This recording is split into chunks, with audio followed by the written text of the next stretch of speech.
I say to people that every relationship that you will ever have on this planet, everyone you have had, that you currently have and will ever have, has a lifespan. And they're all going to end. And that's not a negative thing. It's not go, oh, okay, well, it's going to end, so I might as well not get involved with anyone. Screw that. No, right? There are people who say that. Exactly. It is 100% to say they're going to end. So if they're going to end, then let it end when it's supposed to end. Don't try and hold on to it. Don't try and force it. Don't try and make it be there.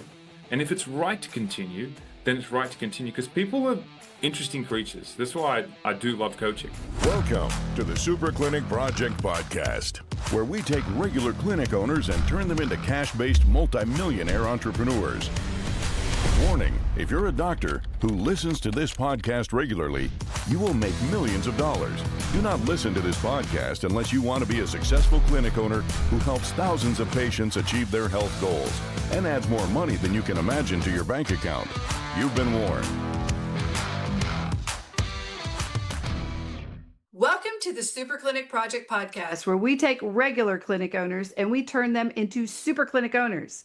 I'm your host, Jennifer Gligoric, and today we have an ex-Navy weapons tech, author, and coach who is going to teach us the neuroscience behind trust and betrayal. He's going to help us rip apart the mental scaffolding that is holding us back so we can be stronger and more resilient, all the while building better relationships at our work, at our home, and our play. So let us welcome the incredible Clay Moffat, author of The Trust Trap, to the show today. Welcome, Clay. How are you doing? I'm doing really well. Thanks. That's a very lovely introduction. Well, most of you guys don't know, but I usually do a pre-interview with our guests, and we talk about, just get to know them a little bit. And I immediately got the book as I'm talking to him. And not only have I read the book, but you're probably, one of my clients will be listening to this. I gave you the book. I've given it to my son, and I've given it to another friend of mine because I got so much out of this. So can you just tell us a little bit about what made you decide to go ahead and write what I think is just groundbreaking when it comes to trust and betrayal? Like, what was the impetus behind the book? So the simple thing was more of a necessity than anything else. The whole, you're potentially going to go blind in 3 weeks is a pretty good motivator for, hey, if I want to actually utilize this knowledge that I've been building for the past 15 years, I should probably do something with it in a way that can outlast me being able to see whether that becomes an eventuality or not. And so, long story short, 15 years ago, I went blind in my left eye. 10 months ago, I started going blind in my right. February this year, I got told the only way to save my sight was through an operation, which was the same operation that took my vision from my left eye. So there was a chance that while it could fix it, it could also actually leave me permanently blind. And so I was like, okay, like I had thought about writing a book. I had written 7 chapters in a book before. It was like a productivity thing, whatever. It was an okay book. I was writing it with a book writing coach, and we're going back and forth, and he'd edit my stuff and send it back to me, and I just wasn't happy with it. I'm like, you know what? I'm just going to give this a go and get it done. I've got a lot of knowledge. I think this would be very helpful. And when I was going through the coaching with this book writing coach, he said, okay, like if you could only write one book, what would that book be? Like if you never got a chance to write another book. And then I got presented with that very visceral reality that I might only have the chance to write one book. And so I was thinking to myself, well, what is the most important thing that I think I could actually help people with? And this is something that is it's very personal to me. I walked around for the first 27 odd years as a victim, and an unknowing victim at that, just thinking that the world owed me something and that I deserved something and that I deserved better. And just this, I wouldn't even say it was a sense of entitlement. I don't think that's the right word. It was just that I seemed to think that the world had it in for me, whereas I was the author of all the pain, and I was never looking at how I was contributing to things.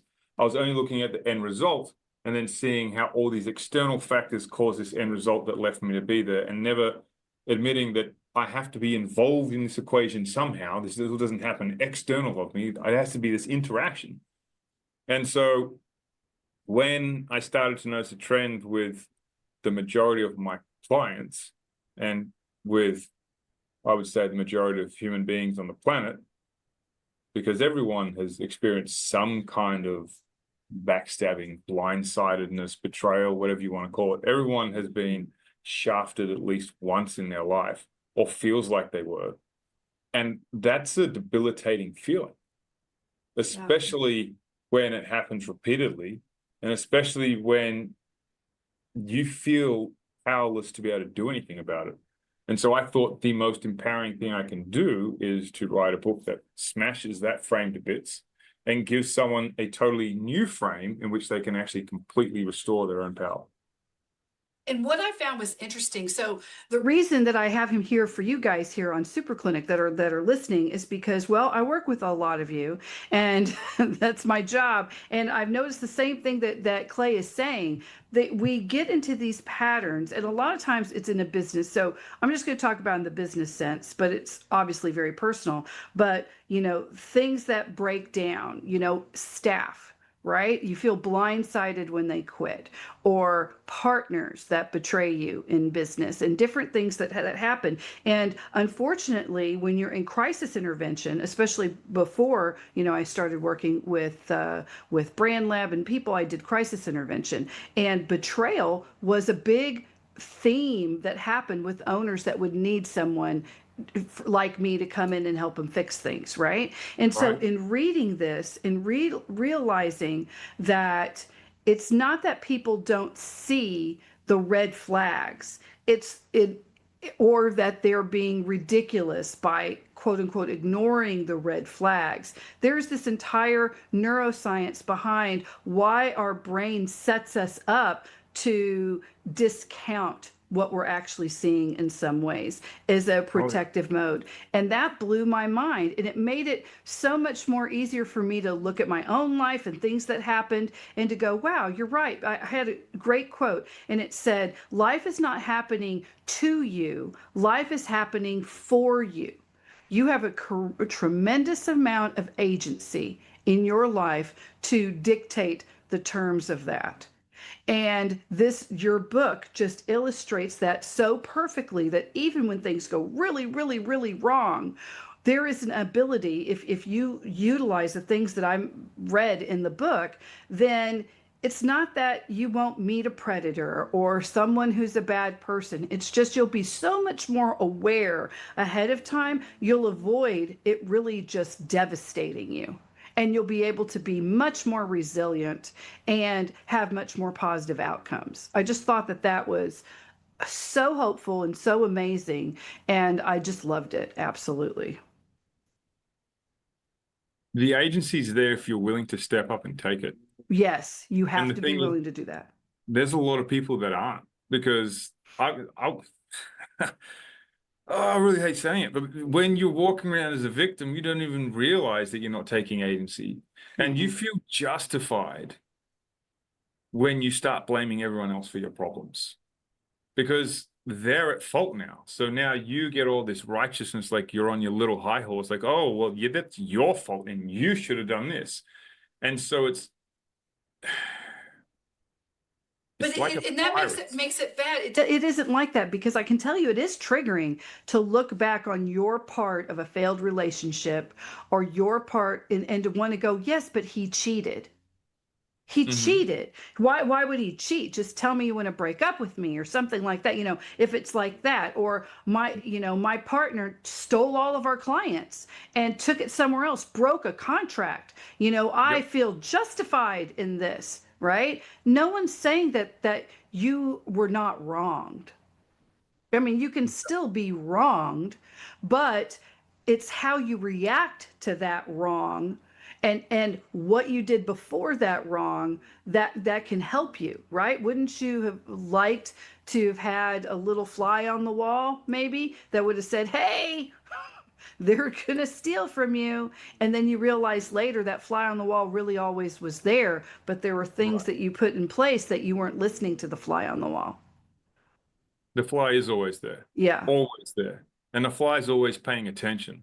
The issue is that it's not the fly's not paying attention, it's that your conscious mind starts ignoring the fly, or like swatting the fly, if you will. Like this annoying fly is trying to get your attention, your conscious mind's like, hey. And it's like, oh, okay. And then something else happens, and then another annoying fly comes, your conscious mind, bang, and just keeps knocking these flies out. And then, well, they say hindsight's 20/20, right? So like, oh yeah, now I see all the dots and I see how it all lines up and it all makes sense looking backwards. Well, it doesn't have to make sense looking backwards. You can start paying attention to what's happening as you're moving forward. And the idea with the book was, the reason why it seems like it's annoying fly is because people do not understand the linguistics of deception and betrayal, and because people do not understand the non-verbals, that when you couple those with the linguistics, now gives you a very, very heightened sense of when someone is A, highly stressed, and B, when they are most likely being deceptive. Now, just because they're being deceptive and just because they are being stressed doesn't mean that they're necessarily being deceptive to you. It doesn't mean that they're being malicious towards you. What it does mean is that you need to pay attention. I think that is so valuable because It's so much easier to paint someone as a bad person. They're a bad person, but it doesn't mean that they're bad. It just means that they're doing what they feel is in their best interest at that moment, right? They're protecting themselves. And so when you start to look at it, things like that, it changes how you feel about that person. And it also changes how you feel about your own decision making and what you need to do for yourself. Right? Because you need to be looking out for yourself too, right? That's not selfish. That's how you're supposed to do it. You know, like if a plane's going down, they even have to tell people, you know, don't put your child's mask on first. Put yours on first so you can be awake enough to put the child's mask on first. Child's not going to do good if mom's passed out, right? And so people have to be taught that, because our initial reaction isn't always to do what's best for us first. Right. And so when you think about it like that, and when you read the book, it was just really eye-opening, especially when I looked at it through the lens of not just personal relationships, but business relationships. So many times bosses get blindsided by staff. And all the red flags were there, all the ways that they were saying they're overwhelmed, or they really were unhappy in that position, or they just really didn't enjoy it, or there. And you don't have to wait to find out this person's been embezzling or just not doing something. I knew someone who they gave, you know, it was back when you used to have to take, here in America, you have taxes, like your 941 taxes. And one of the things, if you had a bookkeeper, you would do is you'd go and you'd take the taxes out of payroll and you'd pay those taxes. And it used to be a very manual process. Well, this person was just taking those taxes and cashing the check and using that. They were stealing that little bit of tax money. It wasn't a lot, you know, a couple $100 every single paycheck, because it was a small business. But over time, it was thousands of dollars. Then, of course, it caught up to them, because now this person owed thousands upon thousands of dollars in payroll taxes and fines and penalties that were 10 times more than the original tax. Right. Right. And they're like, I'm blindsided.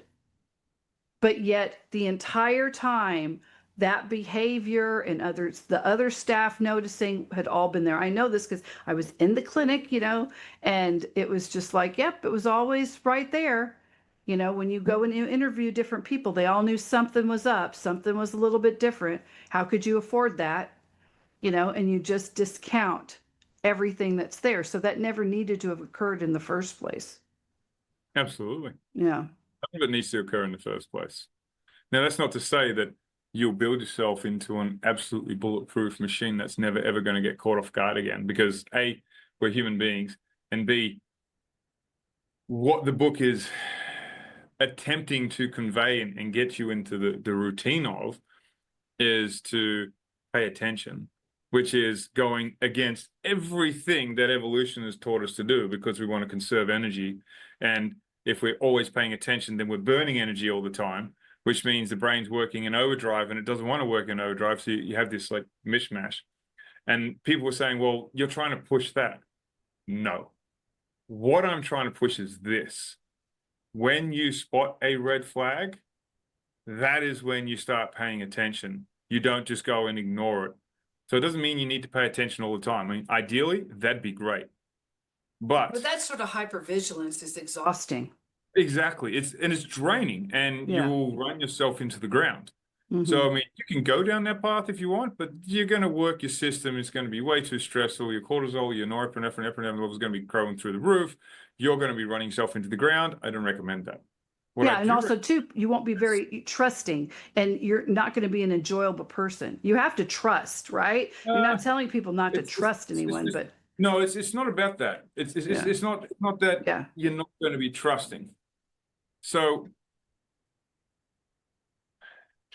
I got told by someone in person that the book seemed extremely cynical. And I asked them the question, said, have you finished the book? And I said, oh, no. I'm like, well, that's your problem. I said, what do you mean? I said, you need to read through the entire book to understand the whole frame that I'm trying to create here. If you stop halfway through, then yeah. Even if you stop in the first chapter or the first 3 chapters, you're going to feel like, oh, this is being extremely cynical. There's nothing cynical about it. And I didn't get that at all, but each to their own, right? Each but to their own. I found it empowering. But I always find things like that to be very empowering. You know, like if I don't, you know, I don't want to anesthetize myself from pain, because pain is just pain. It's teaching me something. It's showing me there's something I have to change to get to Right. a better spot, right? So I mean, it's kind of like childbirth. Yeah, that was horrific, but look what I got out of it, right? You know, like, you know, and so pain is just pain, but at the same time, it's also, if you can avoid the major pains, like major betrayals, and you know, I think back on, I mean, I just have so many instances of that where I gave people such a pass, and I knew it ahead of time, and sometimes it's because I needed it. I told myself, I need this. I don't want to think about this. I'm just going to believe this, but I need this at this time, right? And so now when I look back at it, it's not that I'm a chump or I was stupid or whatever. I can more appreciate the fact that I said I needed this at this time. And, you know, what would have been a healthier way for me to get what I needed rather than what I chose. And then why did I ignore other things? So it really, when you look at it, you can give yourself a lot more grace than you think. Than what it's sounding, you know? I don't know how to explain that more, because you do see, it's okay that you ignored some red flags in the past, because it almost teaches you why you shouldn't do that in the future, you know? But there's a reason you did it, and it allows you to really explore that with yourself, so you can have radical honesty with yourself, and then accept that so you can love yourself a little bit more. Because if you stay in victim mode without trying to do the self-work that you need to do with Yep. that, you end up hating yourself. And that's why those people that are stuck in victim mindset, they're really miserable people, and they really don't like themselves very much, because there is a cognitive dissonance that they're causing inside of themselves. And when you do work like this, it breaks all that apart, and you can finally expose it, accept it, look at it for what it was, forgive if you need to forgive, and then move on. It's very I think freeing. that's the most important word that you could have said. It's very forgiving. It's an extremely forgiving process when you start to go through and you start to look at how it's not that everyone else is like this, is that you're like this too. It's no different. Like, you're not this some special snowflake and everyone else in the world is evil and out to get me, so now I need to be defensive and make sure. No. You fall into the same category. And so when you can step into that, it now is no longer about these mean, evil people. It's about people being people, and people doing people things, and people are going to continue doing people things. And so it gives yourself permission to give yourself a pass and to go, okay, I didn't know what I now know. Now I can see what's happening. Now I've got that, like, okay, I see what happens when I don't pay attention to these. I know the signs now. I know what to look for. I know what to listen for. I know when to ask questions. I know when to just shut up. And now I can make way better decisions about the relationships I want to enhance and the ones that it's time to let go of. Yeah, absolutely. And this, I just found it to be so universal. Like anyone, literally everyone, I think, should read it. I think this should be required reading. I really do. In schools, because it helps you take more autonomy for yourself and to be more, I don't know, mentally resilient. And I feel like even especially with youth today, with they have such a problem because of, well, you've got the lockdown generation now, and they're struggling so hard, the kids that were in these highly masked areas, just with having appropriate just facial expressions.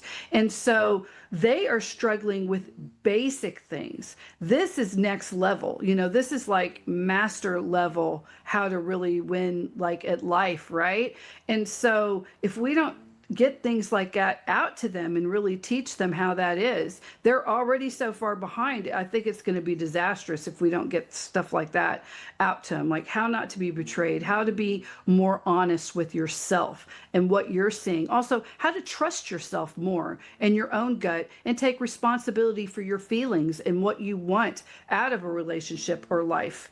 And you know what you're seeing. You know, why are you accepting behaviors from staff or business partners or friends or family that you're, you know, that you're like, oh, it's okay, they're just really stressed out, but it's ridiculous behavior. You know, Yep. you can't just, you know, never be the person that reciprocates, you know, if it's Right. somebody else, right? You have to be able to talk about this and question it so you can have healthier relationships. And when you have healthier relationships, you're happier, your whole life gets so much better. I mean, it's just a real basic thing, you know. So I think what, very go much a ahead. spiral. It's a spiral that just Hmm. continues. So when you step into the frame and you do take agency, initially it hurts. And initially it's like you get slapped into the ground. But once you get over that initial, and it's very initial, it's not like this long-standing thing. But once you get over that initial slap in the face, like, huh, okay, I'm responsible for this. All right. You step into a sense of power that you've never experienced before because you just did not know what was possible. And you didn't know at that point, up until the point you step into this frame of agency, that you have a level of contribution to every single context in your life. And because you have this level of contribution, you now have a level of control. Yeah, that's so very powerful because you can make those changes. When you think about super achieving people, these are people who've managed to see what level of control they have, right? Mhm. And to understand it very well, and they utilize that control to become successful, right? And in whatever area they have, maybe they have very successful family relationships, maybe they're very successful in business, you know, maybe they've very successful in creating wonderful things, but they've managed to have this sort of you know, agency about them. Their frame of reference is very solid as far as who they are and how they approach the world. One of the things that I found absolutely helpful is that you did not discount in the book what happens when we hold on to these traumas, because betrayal is a trauma. I mean, no one is discounting the fact that if you had, you know, someone cheat on you, you know, or, you know, steal from you or lie to you, you know, to your face for months, even if you saw it, the fact is you wanted to believe them because you're a good person, you want to believe them, but in their frame of mind they had to, because that was what was happening in their life, right? But yet there's still some trauma you hold on to, and you actually go through the book and you have these QR codes where you actually go through physical exercises along with talking on how to release that trauma, to do acceptance. I thought that that combined with what they were learning was truly very powerful. It wasn't just telling people things, it was acknowledging the fact that, yeah, this is going to be horrible, but we can release it and move on to a better state. In a physical way, we can work through it. How did you figure out how to do that, or where did you go, or what training did you do to understand the techniques that you show in the book? So they come from a lot of different areas, but to boil it down, I'd say the majority of it comes from hypnosis training and then studying and reading and going through books, and then also working with clients and working with so many clients in and out, in and out. They're boilerplate processes that have a very high general efficacy when it comes to going through betrayal and building up authority and doing these kind of things. And so they're not going to work with absolutely every single human being on the planet, but they will work with the majority of people. And the whole purpose of writing the book, I got this question the other day when someone said, so why is there no contact details to you? Why do you not talk about your coaching? Why do you not talk about this? I'm like, well, you obviously don't understand the mental frame I was in when I wrote the book. There was a very real chance this is going to be the last thing I got to do. So what is the point in having upsells or talking about my coaching if I can't see? Like, how are you going to contact me? Like, it changes the whole game. It's kind of pointless. Yeah, and you hadn't figured that out yet because you didn't know if it was going to happen. I mean, not you that, didn't like everything is in Braille, the or I don't second know. point, and the most important thing was for me, I wanted the book to be a self-contained system. I didn't want it to be a lead magnet to come and go, oh, so let me go work with him because he can solve this problem for me. I wanted the book by itself to be able to solve as many problems as it could. Because when I grew up reading books, there wasn't really this whole let's build a ebook and then have it as a lead magnet and bring it in and upsell them to this course Right. and upsell them to this program. Like, that didn't exist, right? That's an online marketing thing. And when I was growing up, I got a lot of really good value from books, and I really enjoyed those books. And when I buy a book and the whole thing is just pushing me to buy a course, I'm like, I feel like I wasted my time. Yeah. I get the understanding you're running a business. I get that. And I still don't feel it's valuable. And so I just wanted to do something that would have an impact. And obviously I am not so crash hot at marketing, but the book's doing well enough.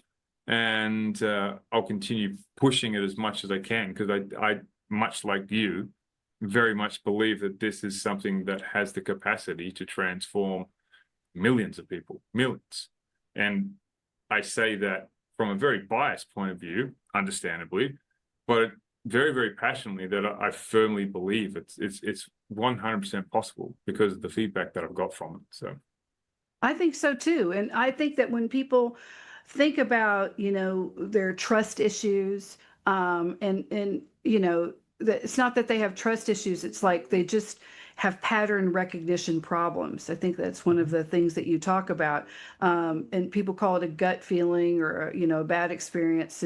And you were saying that, no, you just missed the signals and it cost you, but you don't have to continue to keep on doing that. The signals Right. are already there. And then you clearly outline what those signals are. If you could talk a little bit about some of the most basic core concepts. So anyone who's listening can have a little bit of a takeaway on how they could get started on the process. Again, we're talking to author Clay Moffat. He's a coach.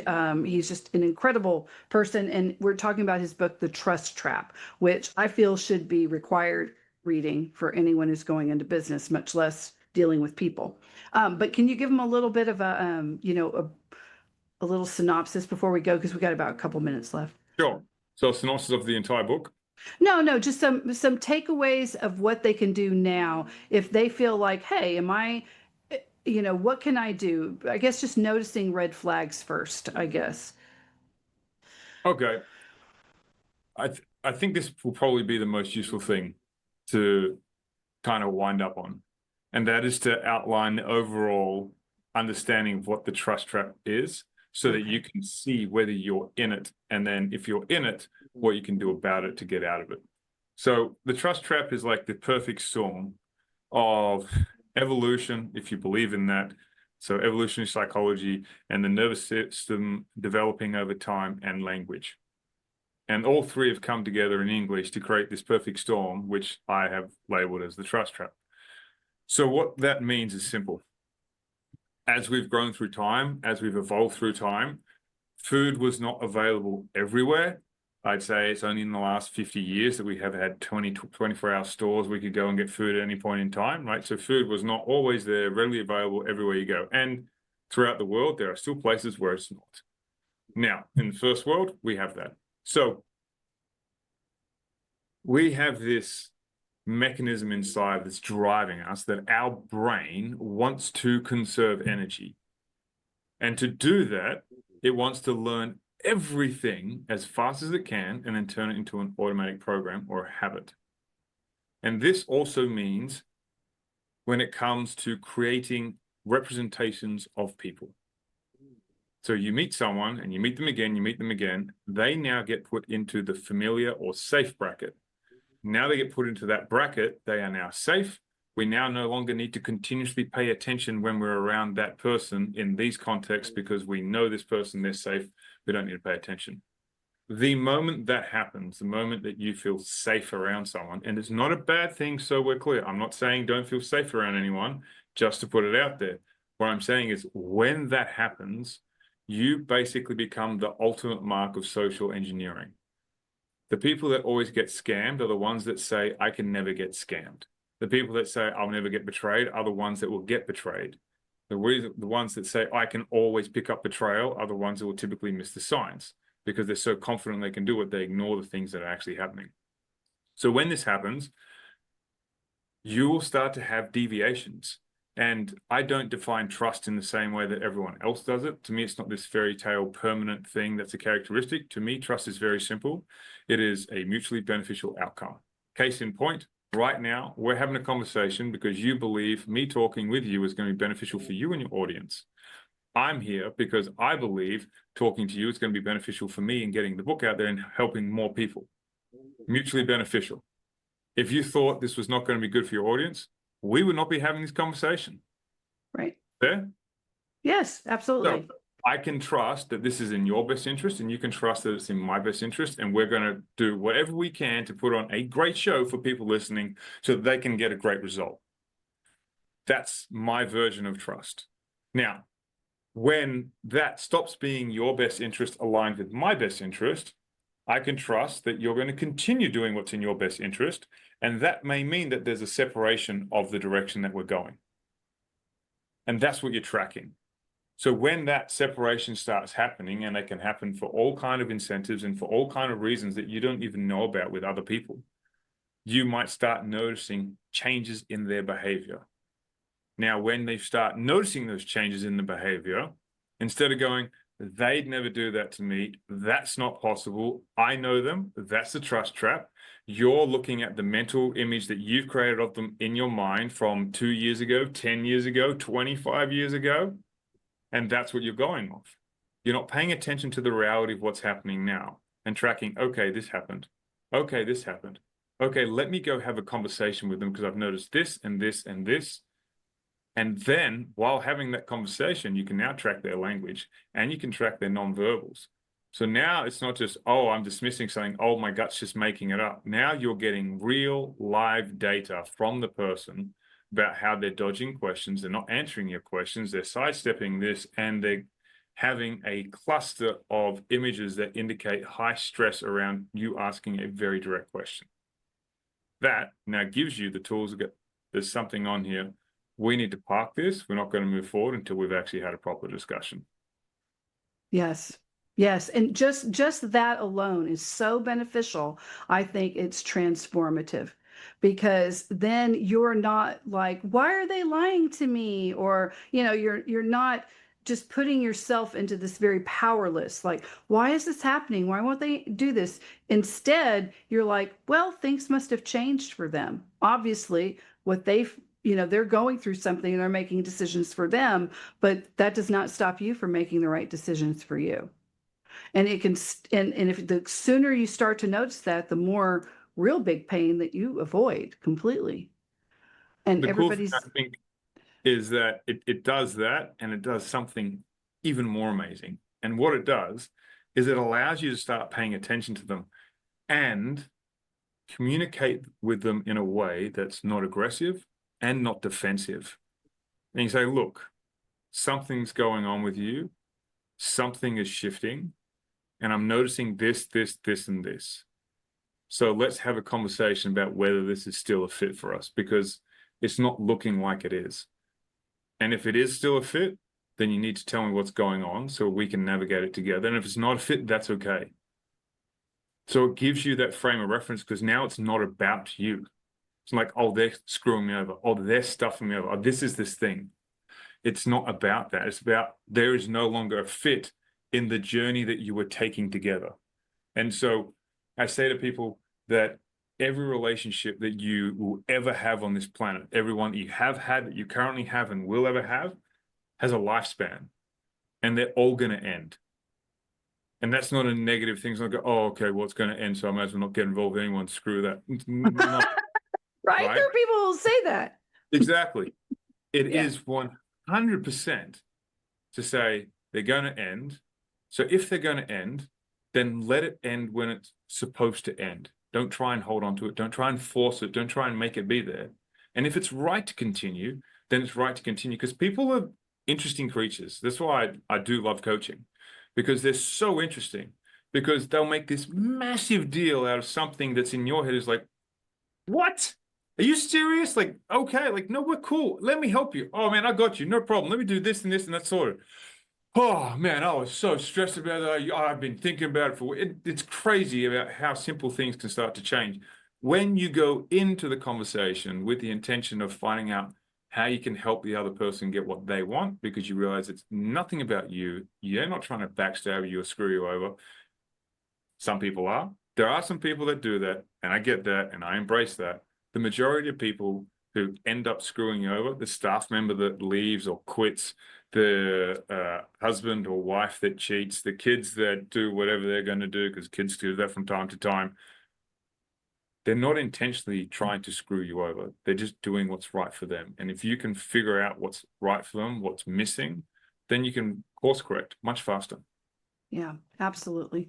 Well, guys, we've been here talking to Clay Moffat, author of The Trust Trap. And I just want to thank you, Clay, for being here today. It just went like that, but I absolutely loved it. Thank you very much for having me. I had a ball.